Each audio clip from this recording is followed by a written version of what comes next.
questions like this require you to do quite a bit of thinking and a lot of triangle manipulation in order to get this to work. So let's start with what we know. First, we were given that the cosecant of this angle was negative 11.637, and we knew it was in quadrant 3, and we're looking for cosine of u over 2. Now, the cosine of u over 2 has this formula plus or minus 1 plus the cosine of regular u over 2. Real quickly, let's talk about whether this is going to be positive or negative. Basically, if your angle is in the third quadrant and you do half of that, you're going to end up in the second quadrant. Same if your angle is in the fourth quadrant and you take half, you'll still end up in the second quadrant. Cosine in the second quadrant is negative. So this answer is going to be negative just because the angle u was in quadrant 3 or 4. If u is in quadrant 2 or quadrant 1, half of that angle is always going to go into quadrant 1 where cosine would be positive. So whether cosine u over 2 is positive or negative really depends on where u terminates. So we've got that part. Now let's think what else we need for this problem. We need the cosine of angle u. Well, right now, all we know is the cosecant of u. There's a few different things that you can do in order to solve for cosine u.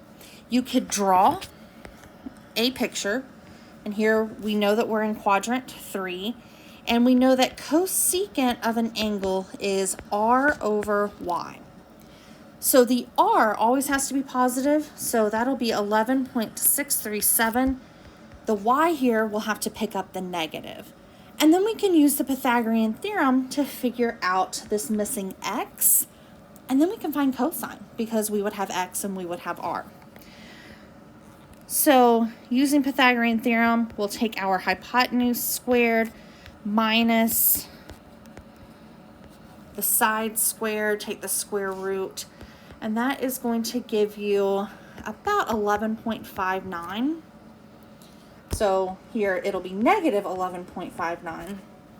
But then you can find the cosine of u is just x over the radius. So I take that number and I plug it in right here for cosine u. I would be really cautious with your rounding here because you might get just a little bit off with the answer. And even here with this 11.59, I probably should have kept a few more decimals.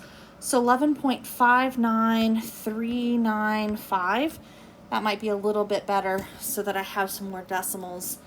So 395.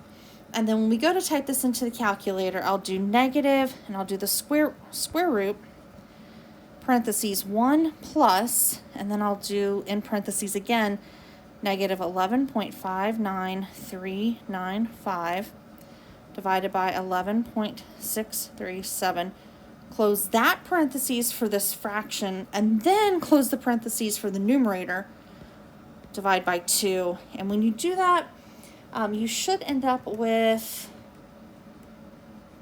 let's type this in real quick, 1 plus negative 11.59395 divided by 11.637 divided by 2. You should get like negative 0.043 and some zeros. So that should be enough since you're going to the fourth decimal place. So hopefully that helped. This one is particularly tricky because of what you have to do. Setting up that triangle, using the Pythagorean theorem, then finding the cosine using that triangle, and going from there. The only other thing that you could have done is if cosecant is equal to negative 11.637, we could have said that sine was equal to 1 over that.